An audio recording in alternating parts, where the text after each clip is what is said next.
Olha só, vocês já estão por aí. Se vocês estão por aí e eu estou por aqui, então nós estamos no 24 segundos e seja bem-vindo a mais um vídeo. No tema de hoje a gente vai falar sobre maldade.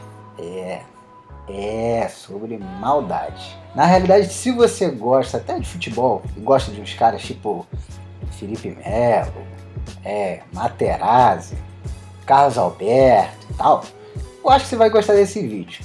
Porque hoje a gente está aqui para falar dos caras que foram responsáveis, pelo menos, não sei se por responsáveis por colocar dentro do esporte esse nome, mas por tornar isso um nome bem conhecido, nós vamos falar dos Bad Boys de Pistons. E sim, se você já assistiu a série The Last Dance, sim, nós estamos fazendo mais uma vez uma propaganda aqui gratuitamente do Netflix no nosso canal. #PagaNósNetflix. Então, se você já viu a série The Last Dance, você já viu um pouquinho do que se tratava os Bad Boys de Pistons. Como disse o Mamute no vídeo em que a gente falou sobre os 5 possíveis novos Michael Jordans, um dos times mais porradeiros, mais sujos e mais fodas que já existiram na história da NBA. Os Bad Boys de Pistons foram o time ou foi o time? Foi o time mais mau caráter, mais sujo e mais filha da puta que vocês podem imaginar. Sim, cara, esses caras batiam muito, mas batiam muito. É tipo assim, os caras, não é aquela história de é onde o filho apanha, onde o filho chora e a mãe não vê, porque a mãe assistia também. Se der mole, eles batiam na mãe. Devem bater na própria mãe também. Tipo, esses caras batem mais do que bêbado dirigindo carro. Esses caras batem mais do que segurança do Carrefour quando vê um cachorro. Esses caras batem mais do que pré-adolescente na puberdade. Talvez eu tenha exagerado um pouco nessa comparação. Talvez eu tenha exagerado. Mas enfim, cara, e o pior é que eu tenho uma parada pra comentar que é muito boa. Tinha um cara que era... Olha só o que eu vou falar. Tinha um cara que era meu mestre de jiu-jitsu. Um abraço pra você, Cadinho. Cara, esse cara fez a melhor pergunta para um moleque de 12 anos para saber se ele já tinha chegado nessa fase da vida dele. Cara, ele simplesmente virou pro moleque e falou assim: e aí, Pedrão? Já tá engravidando muito azulejo? Cara, na moral, Cadinho, tu é um gênio. Um abraço, cara. Mas voltamos aqui. E eu quero falar sobre alguns desses integrantes desse time que ficou para a história da NBA, dos Bad Boys de Pistons. Então vamos lá. Alguns deles eram Mark Aguirre, Dennis Rodman, que depois foi jogar no Chicago Bulls, que vocês conhecem bem, aquele cara que pinta o cabelo diferente e tudo mais, que era doidão e babá. Ele era dos Bad Boys de Pistons. Joe Dumars, que foi MVP das finais de 1989, jogava muito. Bill Laimbeer, cara, até eu odeio esse cara. E eu nunca joguei basquete. Sem sacanagem. Esse cara, ele é odiadíssimo por todos os caras do meio. E assim, cara, ele era um baita jogador grosso e um exímio trash talker. Se você assistiu até o The Last Dance, você vai ver como é que o cara tinha a capacidade de te provocar, de ser sujo, de entrar na sua cabeça. Cara, esse cara aí é um personagem. E tinha um cara que eu gostava bastante, que era o John Salley. E por que eu tenho um apreço pelo John Salley? Simplesmente porque o John Salley, ele aparece em um filme de nome bem sugestivo, de uma franquia bem sugestiva e que provavelmente você conhece, que é a franquia dos Bad Boys, de Martin Lawrence e Will Smith. E se você lembra bem, o John Salley é um dos caras da inteligência da polícia, responsável por, sei lá, hackear telefone, olha que ponto que nós chegamos. Até que hoje em dia o smartphone é bem capaz de seja hackear, mas enfim, de grampear telefone, de descobrir uma porrada de coisa da inteligência da polícia lá. E tem várias cenas que são geniais, mas tem uma cena que infelizmente eu procurei até aqui pra ver se tinha como colocar pra vocês, mas enfim, é difícil achar um filme completo na internet e pegar só essa cena, mas é a cena que o Will Smith pede pra ele pra interceptar um telefone e tudo mais, e ele falava que era ilegal e tal, que ele ia pedir uma recompensa por aquilo. Aí o Smith oferece, tá bom, eu te dou 2 ingressos na primeira fila do Miami Heat. E ele nega, ele fala, não, Miami Heat eu não quero não, eu quero do Lakers. Ou seja, o cara pediu pra jogar, e ele jogou no Lakers, tá? Só pra deixar bem claro. E ele pediu para os 2 ingressos da primeira fila do Lakers. Aí chegou o Martin Lawrence, porque o John Sally usa um óculos grandão na fundo de garrafa. Isso aí eu acho que eu consigo colocar pra vocês. E aí o Martin Lawrence, tipo, dá um teco na cabeça dele e fala assim, meu irmão, com esses óculos aí, tu vê o jogo de estacionamento. Cara, meu, é muito bom isso. Além do John Sally, tinha um cara chamado Rick Mahorn. Cara, se vocês já viram outros vídeos meus aqui, em que eu falo que o Karl Malone é a parede ébana, porque o cara é gigante, cara, o Rick Mahorn é enorme. Enorme. O cara é tipo assim, se o Karl Malone é a parede ébana, o Rick Mahorn é a grande muralha do Game of Thrones, cara. Um maluco gigante. E ainda tinha e ele era dito pela imprensa, lá tinha uns caras da imprensa americana que diziam que ele era o mais malvado dos bad boys, tá ligado? Então, tipo, imagina o mais enorme do mundo ser o cara mais malvado de todos. Cara, que isso, cara, é um troglodita.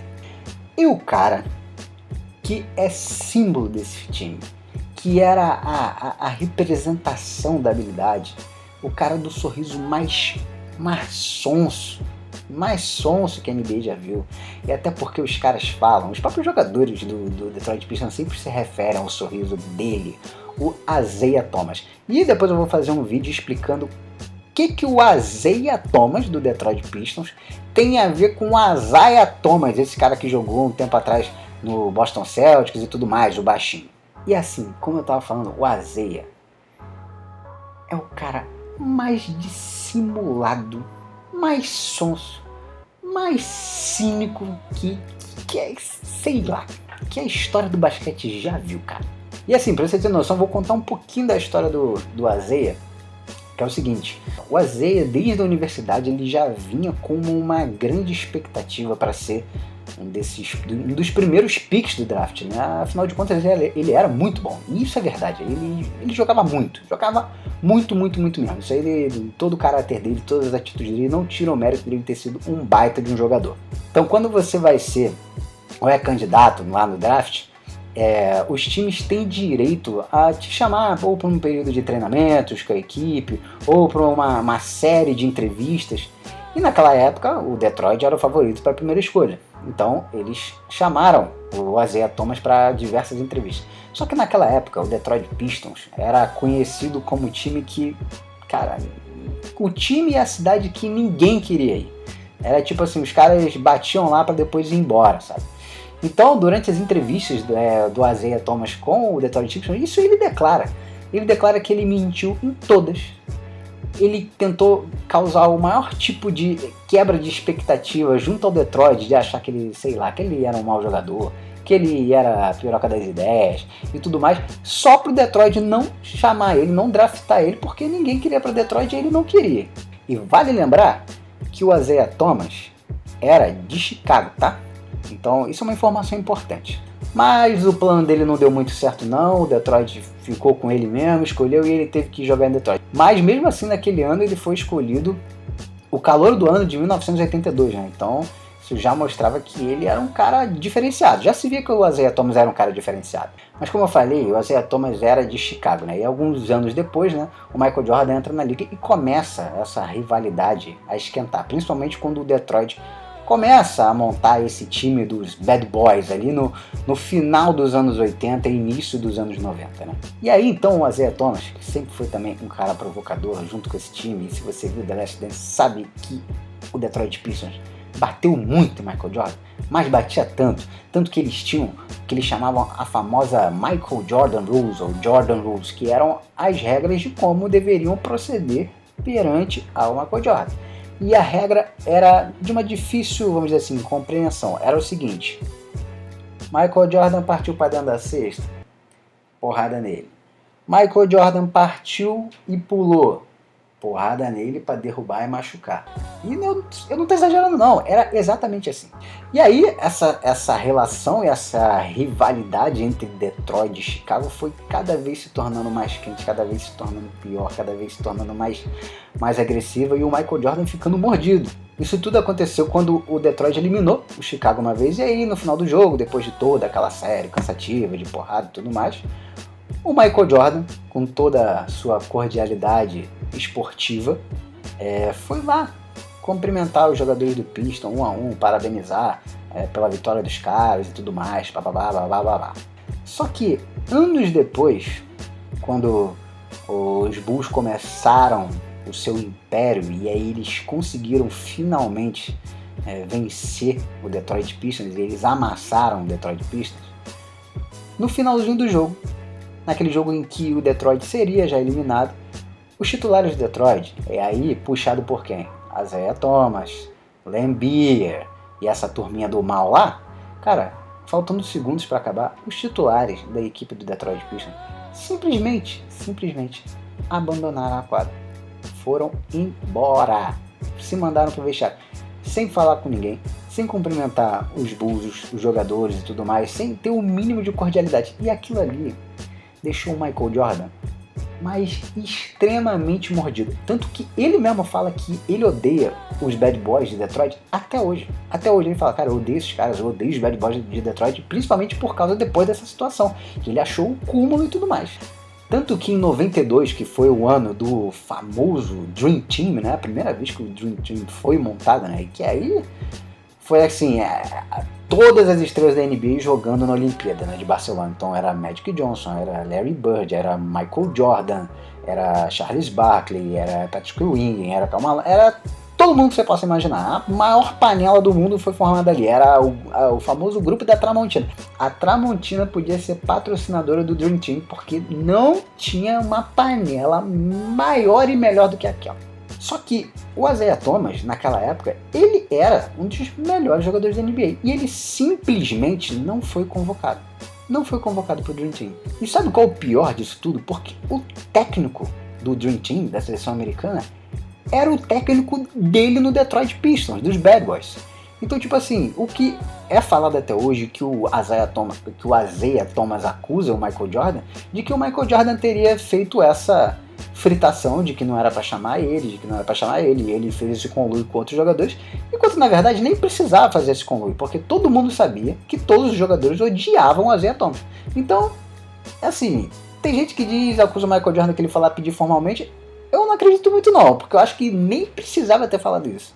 Assim, vou parar de falar um pouco mal dos caras, porque também, mesmo na maldade, eles têm os seus méritos. Pra vocês terem noção, o Detroit Pistons foi campeão da NBA em 89 e 90, sendo, como eu falei antes, o MVP das finais de 89 o Joe Dumars e em 90 sendo o próprio Isaiah Thomas. E assim, esse time com todo esse jeito de violento de jogar, agressivo e tudo mais, eles conseguiram ser bicampeão da NBA e por 2 anos seguidos, né?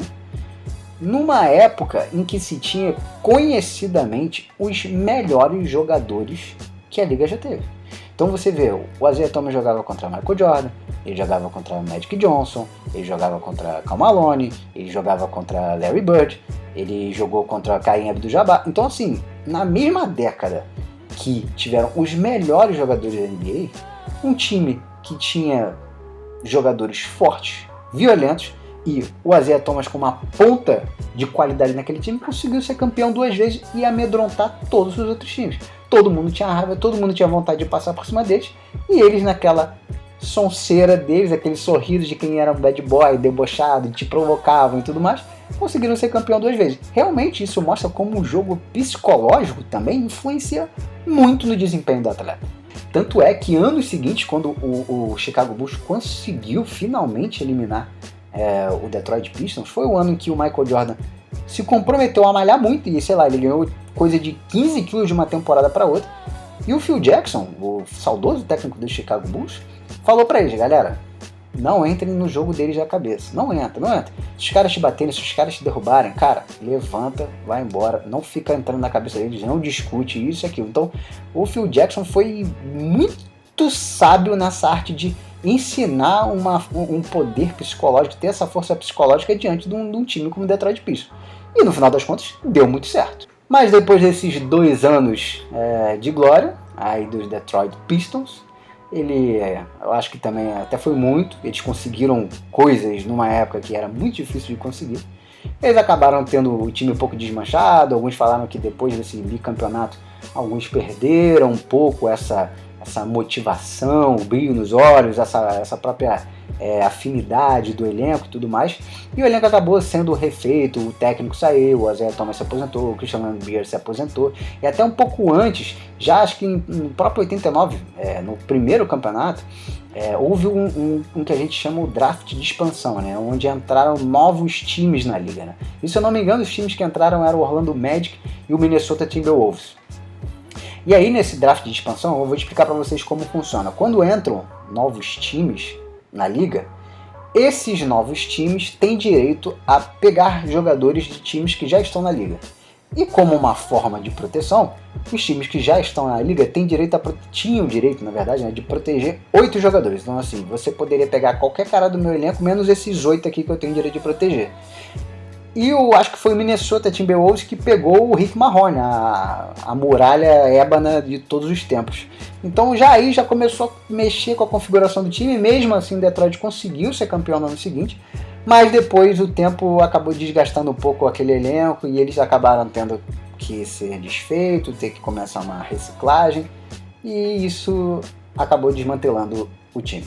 Mas se engana se você acha que essa foi a única fase dos Bad Boys, né? Depois acabou tendo uma segunda fase dos Bad Boys, já nos anos 2000, que o Álvaro mencionou essa segunda fase aqui no vídeo também, que a gente fala sobre os 5 novos Jordan, que ele falou sobre aquele Detroit Pistons liderado pelo Rip Hamilton e Ben Wallace. Então, se você quer saber um pouquinho sobre esses Bad Boys de 2000, entra nesse vídeo nosso e dá uma olhadinha que o Álvaro fala um pouquinho dessa segunda geração dos Bad Boys.